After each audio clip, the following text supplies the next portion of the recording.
Hello students, आज का हमारा टॉपिक है EMF, internal resistance and potential difference of a cell. एक सेल का ईएमएफ फाइंड आउट करेंगे, इंटरनल रेजिस्टेंस हम यहां पर फाइंड आउट करेंगे, किन किन फैक्टर्स पर डिपेंड करता है वो डिस्कस करेंगे और टर्मिनल पोटेंशियल डिफरेंस के बारे में डिस्कस करेंगे। ठीक है, तो देखो हम बात कर रहे हैं इलेक्ट्रोकेमिकल सेल की। इसमें सबसे पहले मैं डिस्कस करूंगा ईएमएफ ऑफ ए सेल। तो सेल बेसिकली आप सब जानते होंगे इलेक्ट्रोकेमिकल सेल के बारे में। अगर आपने पढ़ा हो, नहीं पढ़ा है तो थोड़ा सुन लेते हैं। बेसिक मैं आपको थोड़ा सा बता देता हूं। हमारा एक इलेक्ट्रोकेमिकल सेल कुछ इस टाइप से होता है। इसके अंदर हमारा इलेक्ट्रोलाइटिक सॉल्यूशन भरा होता है ये। ठीक है, इस सेल के अंदर ये इलेक्ट्रोलाइटिक सॉल्यूशन है। इलेक्ट्रोलाइटिक सॉल्यूशन लाइक NaCl, ये हमारा इलेक्ट्रोलाइटिक सॉल्यूशन होता है। दो इलेक्ट्रोड्स इसके अंदर होते हैं। ठीक है, दो इलेक्ट्रोड इसके अंदर होते हैं। इसको हम पॉजिटिव टर्मिनल मान सकते हैं और एक इलेक्ट्रोड एक पॉजिटिव टर्मिनल होता है, एक नेगेटिव टर्मिनल होता है। तो पॉजिटिव हमने लाइट कर लिया और ये नेगेटिव टर्मिनल लाइट कर लिया। ठीक है, तो इस टाइप से हमारा कनेक्शन होता है। देखो इसमें क्या होगा, ये पॉजिटिव टर्मिनल है, नेगेटिव टर्मिनल है। तो क्या होगा, जैसे Na पर पता है आपको, Na पर प्लस चार्ज होता है और Cl पर क्या होता है, नेगेटिव चार्ज होता है। तो ये हमारे बच्चों आयंस हैं, ये positive ion, negative ion. Electrode पर पॉजिटिव चार्ज, तो क्या होगा, जो नेगेटिव आयन है वो यहां पर कनेक्ट होगा और जो पॉजिटिव आयन है वो यहां पर कनेक्ट होगा। अगर मैं इन दोनों इलेक्ट्रोड्स को आपस में इस टाइप से कनेक्ट कर देता हूं तो ऐसे मेरा करंट फ्लो होना इसमें स्टार्ट हो जाता है। लेकिन मैंने यहां पर कनेक्ट नहीं किया हुआ अभी, और जब मैंने यहां पर कनेक्ट नहीं किया हुआ है तो कुछ नेगेटिव आयंस हमारे इधर चले जाएंगे और पॉजिटिव आयंस हमारे इधर चले जाएंगे। ठीक है, तो इन दोनों इलेक्ट्रोड्स के बीच में एक पोटेंशियल डिफरेंस डेवलप हो जाएगा। उस पोटेंशियल डिफरेंस को हम बोलते हैं EMF of a cell. Okay, तो हम ये कह सकते हैं EMF of a cell, it is the potential difference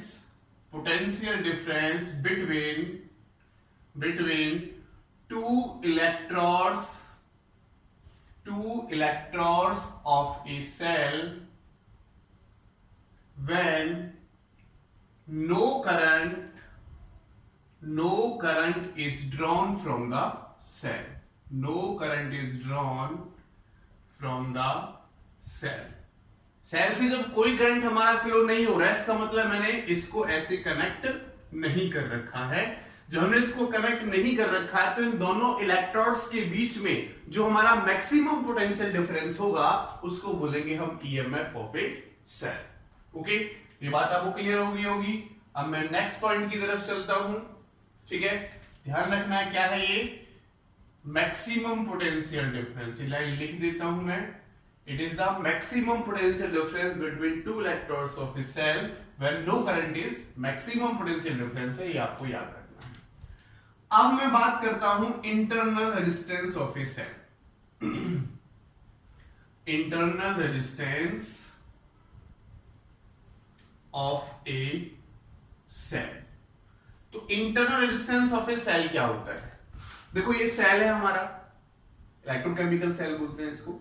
ये हमारा सेल है, तो इसमें जो इंटरनल रेजिस्टेंस है इस इलेक्ट्रोकेमिकल सॉल्यूशन की वजह से, इलेक्ट्रोलाइटिक सॉल्यूशन की वजह से और इलेक्ट्रोड्स के नेचर की वजह से जब करंट फ्लो होता है तो एक इंटरनल रेजिस्टेंस डेवलप हो जाता है जिसको हम internal resistance of a cell कहते हैं।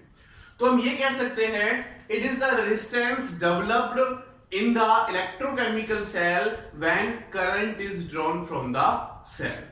और ये कह सकते हैं it is the resistance due to electrodes and electrolytic solution inside the cell.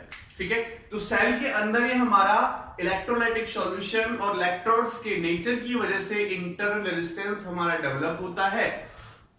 जो हमारा करंट फ्लो होना स्टार्ट होता है तो उसको कहते हैं बच्चों हम internal resistance of a cell. ठीक है, ओके, ठीक है। तो किसकी वजह से डेवलप होता है? इलेक्ट्रोलाइटिक सॉल्यूशन की वजह से, इलेक्ट्रोड्स की वजह से हमारा डेवलप होता है। अब मैं साथ साथ ये चीजें डिस्कस कर लेता हूं किन किन फैक्टर्स पर ये डिपेंड करता है। Factors on which it depend, किन किन फैक्टर्स पर ये डिपेंड करता है। तो बच्चों फर्स्ट फैक्टर में जो यहां पर ले रहा हूं ये डिपेंड करेगा कि जो इलेक्ट्रोड्स हैं इनके बीच का डिस्टेंस कितना है। तो मैं यहां पर लिख सकता हूं बच्चों डिस्टेंस बिटवीन द इलेक्ट्रोड्स, तो इस पर डिपेंड करेगा।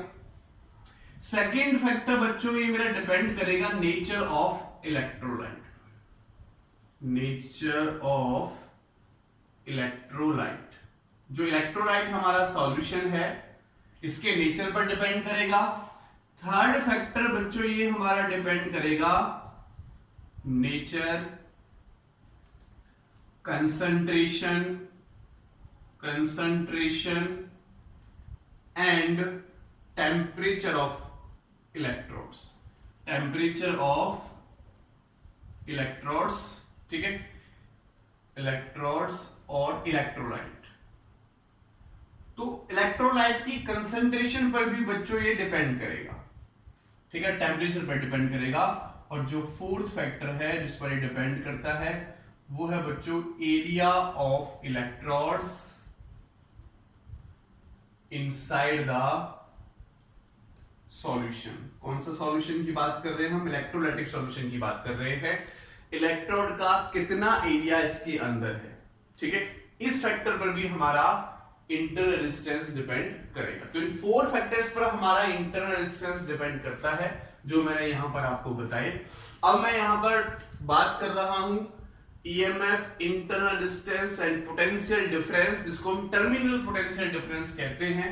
तो टर्मिनल पोटेंशियल डिफरेंस के बारे में हम यहां पर डिस्कस करेंगे कि टर्मिनल पोटेंशियल डिफरेंस क्या होगा। जैसे अभी हमने देखा ईएमएफ जो है, ईएमएफ ऑफ ए सेल, वो क्या था बच्चों? पहले लिख लेते हैं टर्मिनल पोटेंशियल डिफरेंस, ठीक है, ऑफ ए सेल। ईएमएफ क्या था? जब कनेक्शन यहां पर नहीं था। टर्मिनल पोटेंशियल डिफरेंस कब होगा? जब कनेक्शन हो जाएगा। तो हम ये कह सकते हैं it is the potential difference between two electrodes of a cell when current is flowing through the cell, current is drawn from the cell. जब सेल से करंट फ्लो होने लगेगा तब जो पोटेंशियल डिफरेंस हमारा वहां पर होगा उसको बोलेंगे बच्चों टर्मिनल पोटेंशियल डिफरेंस। जैसे देखो, अगर एक सेल को हम डिनोट करते हैं तो आपको एक चीज पता है कि सेल हमारा इस टाइप से डिनोट किया जाता है, ये सेल का पॉजिटिव टर्मिनल, ये सेल का नेगेटिव टर्मिनल।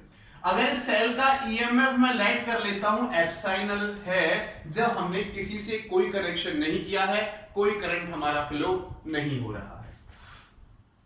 और इसके साथ अगर मैंने एक्सटर्नल रेजिस्टेंस एक की से कनेक्ट कर दिया R, तो इसका इंटरनल रेजिस्टेंस भी होगा, मान लेते हैं स्मॉल r इसका इंटरनल रेजिस्टेंस है। जब मैंने इस बटन को ओपन नहीं किया हुआ है तो इसका मैक्सिमम पोटेंशियल डिफरेंस जो इसका ईएमएफ है उसके बराबर होगा। लेकिन जैसे ही मैं इसको बटन को प्रेस करूंगा तो यहां से करंट फ्लो होना स्टार्ट होगा, यहां से करंट फ्लो होना स्टार्ट होगा I, तो इसका पोटेंशियल डिफरेंस हमारा कुछ कम हो जाता है क्योंकि इसके इंटरनल रेजिस्टेंस के अक्रॉस उसका पोटेंशियल का डिफरेंस हो जाता है, पोटेंशियल ड्रॉप हो जाता है। ओके, तो देखो अगर मैं यहां से लेट कर लेता हूं कि एक वोल्टमीटर मैंने यहां पर अप्लाई किया जो इस सेल का पोटेंशियल डिफरेंस मेजर करेगा, पॉजिटिव नेगेटिव, ठीक है, पॉजिटिव नेगेटिव। तो देखो जब हमने इस बटन को प्रेस नहीं किया था तो इसका ईएमएफ था कितना E, लेकिन अब पोटेंशियल डिफरेंस क्या होगा बच्चों? चेंज होगा। अब पोटेंशियल डिफरेंस क्या हुआ? एप्सिलॉन, पहले क्या था? इसके बराबर था। अगर मैं इसका कनेक्शन इसको ओपन रखता हूं तो इसका जो वोल्टमीटर होगा हमारा एप्सिलॉन ही शो करेगा जो सेल का ईएमएफ है। लेकिन जैसे ही मैं इस कनेक्शन को करता हूं, बटन को क्लोज करता हूं, की को क्लोज करता हूं, करंट फ्लो होना स्टार्ट होगा और करंट फ्लो होते ही कुछ पोटेंशियल मेरा इंटरनल रेजिस्टेंस के अक्रॉस ड्रॉप हो जाएगा। तो अब मेरे पास जो ये पोटेंशियल शो करेगा वो एप्सिलॉन माइनस ड्रॉप, जो ड्रॉप हो गया ओरिजिनल में से ड्रॉप माइनस कर दिया, इतना पोटेंशियल मेरा ये शो करेगा। ये क्लियर है बच्चों? ये है हमारे पास टर्मिनल पोटेंशियल डिफरेंस। तो इस V की जो वैल्यू मैंने यहां पर लिखी यही है बच्चों हमारा टर्मिनल पोटेंशियल डिफरेंस। ठीक है, तो ये हमारे पास छोटा सा फैक्टर है। अच्छा, इसमें से अगर मैं करंट निकालूं बच्चों, तो करंट की वैल्यू क्या होगी? अगर करंट इसमें से निकाला जाए I, तो EMF अपॉन टोटल रेजिस्टेंस। तो small r plus capital R दोनों सीरीज में है, R प्लस R, EMF कितना? इतना, तो करंट क्या हो जाएगा? Epsilon upon R plus small r। तो इसमें से इतना हमारा करंट फ्लो होगा। अगर देखो यहां से मैं R की वैल्यू निकालूं बच्चों, R की वैल्यू, तो इसको इधर ले आए, तो IR is equal to epsilon minus V, और स्मॉल r अगर मैं निकालता हूं तो एप्सिलॉन V माइनस I। ये मेरे पास इंटरनल रेजिस्टेंस की वैल्यू आ जाएगी। लेकिन अगर मैं बात करूं फ्रॉम ओम्स लॉ, तो I is equal to V by R होता है। और अगर इस I की वैल्यू में V बाई R यहां पर पुट करूं, तो देखो इंटरनल रेजिस्टेंस की जो वैल्यू यहां पर मुझे मिलेगी epsilon minus V by V, और R हमारा इधर चला जाएगा। तो एक रिलेशन निकल के आ गया हमारे पास, किसका? स्मॉल रेजिस्टेंस का और कैपिटल रेजिस्टेंस का एक छोटा सा रिलेशन निकल के आ गया। यानी स्मॉल रेजिस्टेंस की वैल्यू मैंने यहां से निकाली, जो हमारा क्या है? इंटरनल रेजिस्टेंस है। क्या है बच्चों? ये इंटरनल रेजिस्टेंस है। अगर देखो उस चीज को प्रूव कर लेते हैं, अगर मैं करंट की वैल्यू 0 ले लूं, इफ I मेरे पास क्या हो जाता है? 0, तो देखो यहां पर 0 रखो, तो तब मेरा V किसके बराबर होगा? एप्सिलॉन के बराबर होगा। इसका मतलब अगर इसमें से करंट फ्लो नहीं होता है, तो जो टर्मिनल पोटेंशियल डिफरेंस होगा या पोटेंशियल डिफरेंस होगा, वो EMF ऑफ द सेल के इक्वल होगा। EMF ऑफ द सेल के इक्वल होगा, वो करंट फ्लो हमारा नहीं होता है। लेकिन जब करंट फ्लो होने लगता है, तो EMF हमारा क्या हो जाता है बच्चों? कम हो जाता है। EMF क्या हो जाता है? कम हो जाता है। तो ये बात आप याद रख सकते हो। ठीक है, कौन सी चीज मैंने आपको बताई? 2 चीज मैंने डिस्कस की है कि जब करंट फ्लो नहीं होगा तो टर्मिनल पोटेंशियल डिफरेंस मेरा EMF ऑफ ए सेल के इक्वल होगा। लेकिन जैसे ही करंट फ्लो होगा तो टर्मिनल पोटेंशियल डिफरेंस मेरा EMF ऑफ द सेल से कम हो जाएगा। ठीक है, क्यों? क्योंकि IR पोटेंशियल डिफरेंस इसके अक्रॉस लॉस हो गया, जो इसने शो नहीं किया। ठीक है, तो इसका potential difference V equal to epsilon minus IR हो जाएगा। इस इक्वेशन को आप याद रखोगे, जरूरत पड़ेगी तो हम इसका यूज करेंगे। अब बच्चों मैं कुछ ग्राफ के बारे में डिस्कस कर लेता हूं। रिलेशन हमने निकाला, कुछ रिलेशंस हमने यहां पर निकाल रखे हैं, तो इस रिलेशन को अभी मैं लिखा रहने देता हूं, फिर कुछ और रिलेशंस का हम यहां पर यूज करेंगे। तो पहले मैं यहां पर एक ग्राफ देखता हूं बच्चों। First graph between EMF of the cell and external resistance R। अगर मैं इन दोनों के बीच में ग्राफ देखता हूं, तो हमारा जो ग्राफ आता है बच्चों, कुछ इस टाइप से ग्राफ आता है। इधर मेरा एक्सटर्नल रेजिस्टेंस R और इधर मेरा EMF। ठीक है, यानी एक्सटर्नल रेजिस्टेंस बढ़ाने से या घटाने से EMF पर कोई फर्क नहीं पड़ता। ठीक है, तो हम कह सकते हैं no effect on EMF by increasing or decreasing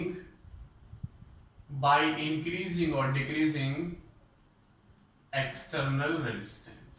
external resistance को अगर मैं बढ़ाऊं या घटाऊं तो मेरा EMF पे कोई फर्क नहीं पड़ेगा। चलो सेकंड देखते हैं। अब हम देखते हैं graph between V and R। V और E के बीच में ग्राफ हम देख लेते हैं।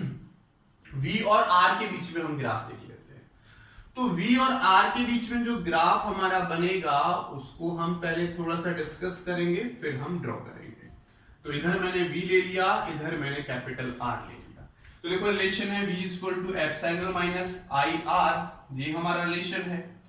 और अगर मैं ओम्स लॉ से देखूं तो V is equal to epsilon minus, इसकी वैल्यू क्या होती है? I की value V by R into small r। इसको इधर ले आए तो V plus V by capital R into small r is equal to epsilon हो जाएगा। और क्या होगा देखो, V कॉमन आ जाएगा, तो ये बचेगा 1 plus small r upon capital R is equal to epsilon. और v इक्वल टू हो जाएगा epsilon by small r upon capital R। तो यहां से आपको क्या दिखाई दे रहा है, अगर इस रेजिस्टेंस की वैल्यू मैं 0 करूं, इस रेजिस्टेंस की वैल्यू मैं 0 करता हूं, तो तब मेरा v किसके बराबर है, सॉरी 1/0 इंफिनिटी हो जाएगा, है ना। 1/0 क्या हो जाएगा बच्चों, इंफिनिटी हो जाएगा, लेकिन 0 करेंगे तो इंफिनिटी प्लस इंफिनिटी सारा कुछ इंफिनिटी हो जाएगा। ओके, तो पहले हम ये डिस्कस करते हैं कि अगर इस रेजिस्टेंस को मैं इंक्रीज, एक्सटर्नल रेजिस्टेंस को मैं इंक्रीज करता हूं, अगर एक्सटर्नल रेजिस्टेंस को मैं इंक्रीज करूंगा तो देखो ये वाली टर्म डिक्रीज होगी, ये वाली टर्म क्या होगी बच्चों, डिक्रीज होगी, और ये वाली टर्म डिक्रीज होगी तो नीचे का पूरा 1 में जो प्लस हो रहा है वो डिक्रीज हो रहा है, तो पूरे का पूरी टर्म डिक्रीज होगी, डिक्रीज होगी तो ये क्या होगी, बढ़ेगी, तो ये धीरे धीरे धीरे धीरे बढ़ेगी और कुछ टाइम बाद इस टाइप से इसका ग्राफ आ जाएगा जो एप्सिलॉन के इक्वल होगा। देखो मान लेते हैं बढ़ के r मेरा इंफिनिटी हो गया, r क्या हो गया, इंफिनिटी, तो at r is equal to infinity, अगर r मेरा इंफिनिटी होगा तो समथिंग अपॉन इंफिनिटी क्या हो जाएगा बच्चों, 1, सॉरी समथिंग अपॉन r अगर मेरा इंफिनिटी हो गया तो समथिंग अपॉन इंफिनिटी क्या होगा, 0, 1 अपॉन इंफिनिटी क्या हो जाएगा, 0, तो ये 0 हो गया तो इसमें प्लस, तो v हमारा किसके इक्वल होगा, एप्सिलॉन के बराबर, तो जब r मेरा ऐसे यहाँ के कहीं इंफिनिटी हो जाएगा तो v मेरा किसके इक्वल हो जाएगा, एप्सिलॉन के इक्वल हो जाएगा, तो ये रिलेशन आ जाएगा मेरा v और r के बीच में। r अगर हमारे पास 0 है, r अगर हमारे पास क्या है बच्चों, 0 है, तो देन पोटेंशियल भी क्या है हमारा, 0 है। ओके, अगर एक्सटर्नल रेजिस्टेंस हमारा 0 है, तो अगर एक्सटर्नल रेजिस्टेंस हमारा 0 होता है तो 1/0 इंफिनिटी, तो इंफिनिटी होगा तो potential difference something upon infinity 0 होगा, ठीक है, समथिंग अपॉन इंफिनिटी क्या होगा, 0, तो पोटेंशियल डिफरेंस 0 होगा, जैसे बढ़ेगा तो ऐसे से हमारा पोटेंशियल बढ़ता रहेगा, और जैसे ही r इंफिनिटी होगा तो ये हमारे पास मैक्सिमम क्या हो जाएगा, एप्सिलॉन के बराबर हो जाएगा, ठीक है। तो ये ग्राफ हमने देखा v एंड r के बीच में, v एंड r के बीच में हमने ये ग्राफ देखा।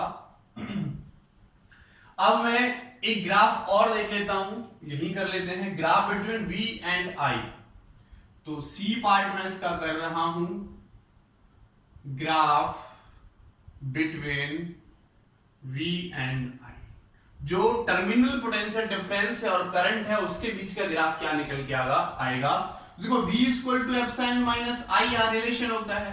अब मैं ग्राफ निकालना चाहता हूं v और i के बीच में, तो v और i के बीच में मैं इसका ग्राफ निकालना चाहता हूं, ये इधर i, तो x एंड y भी मान सकते हैं, तो देखो ये इक्वेशन को अगर ऐसे लिख सकता हूं मैं i r प्लस एप्सिलॉन, तो देखो y is equal to mx plus c, तो स्ट्रेट लाइन की इक्वेशन आ रही है, लेकिन स्लोप कैसा है, देखो नेगेटिव स्लोप है, तो इसका जो ग्राफ हमारा बनेगा वो इस टाइप से बनेगा, ठीक है। जब करंट हमारा 0 तो v एप्सिलॉन के इक्वल, तो v यहां पर एप्सिलॉन के इक्वल हो जाएगा, ओके, और जैसे जैसे करंट हमारा बढ़ेगा तो एप्सिलॉन की वैल्यू हमारे पास देखो कम होती चली जाएगी, तो पोटेंशियल डिफरेंस हमारा कम होता चला जाएगा, तो ये नेगेटिव में स्लोप हमारा आएगा, तो पोटेंशियल डिफरेंस और करंट के बीच में जो ग्राफ बनेगा वो हमारा ये बनेगा, टर्मिनल पोटेंशियल डिफरेंस और इसके बीच में जो करंट ग्राफ बनेगा वो ये बनेगा, ठीक है। तो मैं दोबारा से अपने एक पॉइंट की तरफ चलता हूं, जो पॉइंट मैंने अभी थोड़ी देर पहले डिस्कस किया था। क्या डिस्कस किया था बच्चों, हमने ये फॉर्मूला हमने निकाला v is equal to I R, तो फर्स्ट पॉइंट हमने डिस्कस किया, sorry v is equal to epsilon minus I and small r, ये हमने डिस्कस किया कि अगर करंट फ्लो नहीं होता है, अगर करंट फ्लो नहीं होता है सर्किट में I इक्वल टू 0 हो जाता है, तो V मेरा एप्सिलॉन के इक्वल है, ठीक है। लेकिन जैसे ही करंट की वैल्यू आ जाती है, if I is equal to, ठीक है, I की कुछ वैल्यू आ जाती है, समथिंग वैल्यू, तो V मेरे पास लेस देन हो जाता है एप्सिलॉन से, V मेरे पास लेस देन हो जाता है एप्सिलॉन से। अब जो थर्ड पॉइंट मैं आपको करा रहा हूं वो थर्ड पॉइंट है in case of charging the cell, in case of charging the cell। तो कई बार क्वेश्चन पूछा जाता है कि क्या टर्मिनल पोटेंशियल डिफरेंस मेरा कभी ईएमएफ ऑफ द सेल से ज्यादा हो सकता है? क्या टर्मिनल पोटेंशियल डिफरेंस मेरा ईएमएफ ऑफ द सेल से ज्यादा हो सकता है? ये कई बार क्वेश्चन पूछा जाता है। तो इसका आंसर है यस। जब हम एक सेल को चार्ज करेंगे तो उसका जो ईएमएफ है वो उसका जो टर्मिनल पोटेंशियल डिफरेंस है V, वो हमारा सेल के ईएमएफ से ज्यादा होगा। देखो अगर मैं लैग कर लेता हूं कि ये हमारा एक चार्जर है जो किसी सेल को चार्ज करता है। तो चार्जर में दो टर्मिनल होते हैं, एक पॉजिटिव टर्मिनल, एक नेगेटिव टर्मिनल। और किसी सेल को चार्ज करने का तरीका होता है कि पॉजिटिव को पॉजिटिव से कनेक्ट किया जाए और नेगेटिव को नेगेटिव से कनेक्ट किया जाए। तो देखो अगर इसका ईएमएफ एप्सिलॉन है और इसकी वोल्टेज V है, तो ये सेल को कब चार्ज कर पाएगा? जब इसका पोटेंशियल डिफरेंस ज्यादा होगा ईएमएफ ऑफ द सेल से, तभी तो चार्ज कर पाएगा। अगर इसका इंटरनल रेजिस्टेंस मैं एप्सिलॉन मान लेता हूं, इसका ईएमएफ कितना है? एप्सिलॉन। तो देखो अब जो इसके और इसके बीच में, दो टर्मिनल्स के बीच में पोटेंशियल डिफरेंस होगा, तो वो पोटेंशियल डिफरेंस कितना होगा? कितना होगा बच्चों? V minus epsilon. इन दोनों के अक्रॉस V लगा हुआ है और सेल का ईएमएफ कितना है? एप्सिलॉन। तो क्या हो जाएगा? V minus epsilon. और ये किसके इक्वल होगा? ठीक है, जो ये पोटेंशियल डिफरेंस मैंने बताया, ये पोटेंशियल डिफरेंस जो होगा वो किसके इक्वल होगा? कि इस इंटरनल रेजिस्टेंस के अक्रॉस कितना पोटेंशियल ड्रॉप हुआ, किसके इक्वल होगा? Potential drop across internal resistance यानी स्मॉल r। तो इस केस में V minus epsilon equal to क्या हो जाएगा? IR हो जाएगा, और V equal to epsilon plus IR हो जाएगा। तो पहले वाले केस में हमने देखा कि जब चार्ज हमारे पास, जब सेल हमारे पास डिस्चार्ज हो रहा था, जब सेल हमारे पास डिस्चार्ज होगा तो फॉर्मूला है एप्सिलॉन माइनस IR। और जब सेल हमारे पास चार्ज होगा तब हमारे पास फॉर्मूला आएगा एप्सिलॉन प्लस IR। ये हमारा चार्जिंग के केस में है और वो हमारा डिस्चार्जिंग के केस में है। तो ये चीज आप याद रखेंगे, ठीक है। अब कुछ न्यूमेरिकल्स हम इस पर करते हैं और फिर आगे बढ़ेंगे। अब कुछ न्यूमेरिकल्स हम इस पर करते हैं। तो चार्जिंग डिस्चार्जिंग केस में फॉर्मूला दो मैंने कराया, इनको याद रखना है, इनको लेकर हम आगे बढ़ेंगे। तो क्वेश्चन नंबर फर्स्ट हम कर रहे हैं, बहुत सिंपल सा क्वेश्चन। क्या कहता है क्वेश्चन में? ये हमें चार्जर है और इसकी जो वोल्टेज हमें दे रखी है वो 12.5 वोल्ट दे रखी है। इंटरनल रेजिस्टेंस हमें दे रखा है इसका 1 ओम का, और इसमें से चार्जर जो करंट फ्लो कराता है वो 0.5 एम्पियर करंट फ्लो कराता है। तो क्वेश्चन हमारा find the EMF of the cell. Question क्या बच्चों? Find the EMF of the cell. इस सेल का ईएमएफ आपको निकालना है। तो अभी हमने देखा जब चार्जर से किसी सेल को चार्ज करते हैं तो जो टर्मिनल पोटेंशियल डिफरेंस है वो एप्सिलॉन प्लस IR के इक्वल होगा, ठीक है। एप्सिलॉन हमें निकालना है तो V माइनस IR हो जाएगा। V की वैल्यू क्या है देखो 12.5 माइनस I की वैल्यू क्या है 0.5, और इंटरनल रेजिस्टेंस कितना है 1, तो 12.5 माइनस 0.5, तो 12 वोल्ट हमारा इस सेल का ईएमएफ निकल कर आ जाएगा, ठीक है बच्चों। तो बहुत इजी सा क्वेश्चन था, बहुत इजी सा क्वेश्चन था। अब हम अपने नेक्स्ट न्यूमेरिकल की तरफ चलते हैं। नेक्स्ट न्यूमेरिकल की तरफ चलते हैं। Question number second. Question number second. Question number second में बच्चों हमें एक ग्राफ दे रखा है। ये हमें ग्राफ दे रखा है पोटेंशियल डिफरेंस और फ्लोइंग ऑफ करंट के बीच में। कुछ इस टाइप से हमारा ग्राफ है। ये वैल्यू हमें दे रखी है 1.4, ठीक है 1.4, इधर आगे चल के 1.6 भी है, ठीक है। ये 0 से स्टार्ट हुआ और बीच में हमें वैल्यू दे रखी है 1.2 पर, इसकी कुछ वैल्यू है। उसके बाद 0.8 पर कुछ वैल्यू है और 0.4 पर कुछ वैल्यू है। ये हमें वोल्ट में दिया हुआ है, ठीक है। तो वैल्यू हमें यहां दे रखी है 0.4, ये है 0.8 सॉरी 0.12 है, 0.12 और ये हमें दे रखा है 0.20 और ये हमें दे रखा है 0.28। ये हमें ग्राफ दे रखा है, ठीक है। हमें निकालना क्या है, तो फर्स्ट पार्ट जो हमें इसमें निकालना है, find the EMF of the cell. First part EMF of the cell, ठीक है। एक सेल का हमें वोल्टेज वर्सेस करंट ग्राफ दे रखा है, तो हमें उस सेल का ईएमएफ निकालना है। सेकंड पार्ट जो हमसे इस क्वेश्चन में पूछता है, current obtained from the cell, maximum current obtained from cell, ये निकालना है। एंड थर्ड पार्ट बच्चों में जो यहां पर निकालना है, internal resistance of the cell, internal resistance of cell.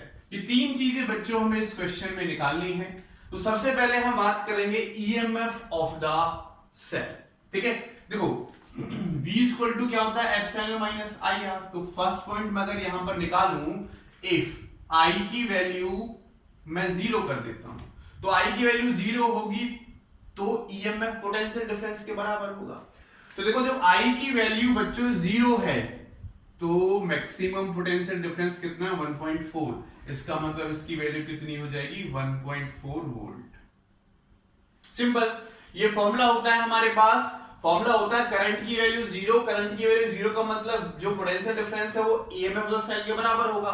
तो जब करंट की वैल्यू 0 है तो देखो मैक्सिमम पोटेंशियल डिफरेंस कितना, 1.4, जो क्या होगा, EMF ऑफ द सेल होगा, ठीक है। नेक्स्ट हमसे पूछा है maximum current obtained from the cell. तो देखो मैक्सिमम करंट की वैल्यू कितनी आ रही, सिंपल है। तो जो I मैक्सिमम हमारे पास आ रहा है वो 0.28 एम्पियर आ रहा है, ओके। और थर्ड पॉइंट में क्या पूछता है, ये internal resistance of the cell. तो अगर हम इंटरनल रेजिस्टेंस निकालते हैं तो क्या वैल्यू होगी बच्चों उसकी, EMF of the cell upon maximum current. तो ईएमएफ कितना देखो 1.4 वोल्ट है, अपॉन आई मैक्सिमम कितना है 0.28। तो इसको आप सॉल्व कर सकते हो, तो 5 ओम हमारा इसका इंटरनल रेजिस्टेंस निकलकर आ जाएगा। 5 ओम बच्चों हमारा इसका इंटरनल रेजिस्टेंस निकलकर आ जाएगा, ठीक है। तो ये हमारा क्वेश्चन नंबर सेकंड था, क्वेश्चन नंबर सेकंड। अब हम बात कर लेते हैं क्वेश्चन नंबर थर्ड की। क्वेश्चन नंबर थर्ड हमारा क्या कहता है इसमें, क्वेश्चन नंबर थर्ड में हमें एक ग्राफ दे रखा है, बोल रखा है कि 3 सेल हैं। क्या बोल रखा है क्वेश्चन में, the plot of variation of potential difference across a combination of 3 identical cell in series. 3 identical cells हमारे सीरीज में लगे हुए हैं बच्चों, इस टाइप से, ठीक है, इस टाइप से लगे हुए हैं। उनका ग्राफ हमें दे रखा है वर्सेस करंट।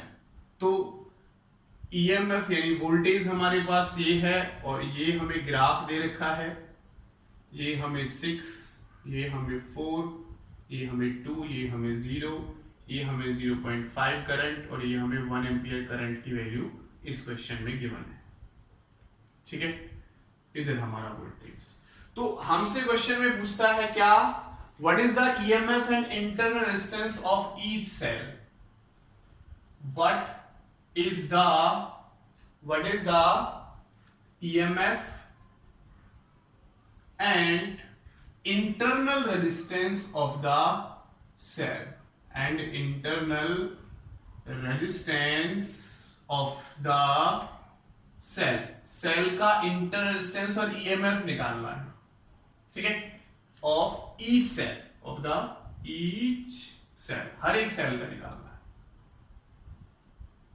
तो देखो कुछ चीजें तो ग्राफ देखकर ही क्लियर हो रही है। अगर मैं ईएमएफ निकालता हूं, ईएमएफ तो 3 सेल हैं, तो देखो 2 2 2 मैक्सिमम कितना है 6, मैक्सिमम कितना है 6, तो 2 इसका 2 इसका 2 इसका, तो ईएमएफ ऑफ ईच सेल कितना हो गया,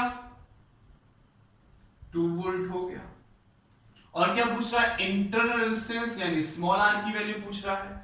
तो स्मॉल r की वैल्यू निकालोगे तो क्या formula, maximum potential difference upon I maximum. तो मैक्सिमम पोटेंशियल डिफरेंस कितना देखो 6 and divide by I maximum कितना 1, तो 6 ओम हमारे पास टोटल रेजिस्टेंस हुआ। तो 2 इसका 2 इसका 2 इसका, तो internal resistance of each cell, internal resistance of each cell is 2 ohm. हर एक रेजिस्टेंस, हर एक सेल का जो इंटरनल रेजिस्टेंस है वो कितना आ जाएगा बच्चों, 2 ओम निकल कर आ जाएगा। ठीक है, कितना आ जाएगा, 2 ओम निकल कर आ जाएगा। एक क्वेश्चन और डिस्कस करते हैं हम, क्वेश्चन नंबर 4। और ये जो क्वेश्चन मैं आपसे डिस्कस कर रहा हूं, ये क्वेश्चन हमसे एक कंपटीशन एग्जाम में पूछा जा चुका है, जो अब नीट के नाम से होता है। पहले AIPMT के नेम से क्वेश्चन होता था। तो 2009 में ये क्वेश्चन पूछा गया है। क्या क्वेश्चन है बच्चों, कहता है कि एक स्टूडेंट ने टर्मिनल, एक सेल का टर्मिनल पोटेंशियल डिफरेंस वर्सेस जो करंट निकाला, तो उसका ग्राफ हमारा ये आता है। ठीक है, ये हमें दे रखा है। अब वो कहता है the slope and intercept of the graph, कहता है question number 4, the slope and intercept of the graph is, या आर लिख लेते हैं आर। हमें 4 ऑप्शन दे रखे हैं बच्चों इस क्वेश्चन में। फर्स्ट ऑप्शन है -r एंड एप्सिलॉन होगा, और सेकंड ऑप्शन हमें दे रखा है बच्चों r एंड माइनस एप्सिलॉन होगा। थर्ड ऑप्शन हमें दे रखा है बच्चों माइनस एप्सिलॉन एंड r होगा, एंड फोर्थ ऑप्शन हमें गिवन है बच्चों एप्सिलॉन एंड माइनस r होगा। तो इन फोर्थ में से कौन सा आंसर इसका होगा, आप ट्राई कर सकते हो, वीडियो को पॉज करके ट्राई कर सकते हो। एक ऐसा छोटा सा क्वेश्चन मैंने आपको बता भी दिया। तो देखो, अगर मैं यहां से डिस्कस करता हूं तो इसका स्लोप कैसा आ रहा है बच्चों, नेगेटिव आ रहा है। और हमने ये देखा कि v इक्वल टू क्या होता है, एप्सिलॉन माइनस IR होता है। तो v इक्वल टू क्या हो जाएगा, minus RI and plus epsilon. तो किसकी इक्वेशन बन रही है, y equal to mx plus c की इक्वेशन बन रही है। ये क्या होता है बच्चों, स्लोप होता है, स्ट्रेट लाइन इक्वेशन का स्लोप होता है। और ये क्या होता है, y इंटरसेप्ट होता है। तो देखो, अगर मैं इसकी के साथ कंपेयर करता हूं तो y कौन है, ये y एक्सिस के अलोंग v और x एक्सिस के अलोंग कौन है, I है। ठीक है, तो इसका मतलब जो स्लोप हुआ, स्लोप m, वो आ गया माइनस r, और जो इंटरसेप्ट यानी c हुआ वो आ गया एप्सिलॉन। तो माइनस r एंड एप्सिलॉन, यानी option 1 is correct option. Okay, next part हम combination of cells in series and parallel लेके आएंगे। Thank you so much.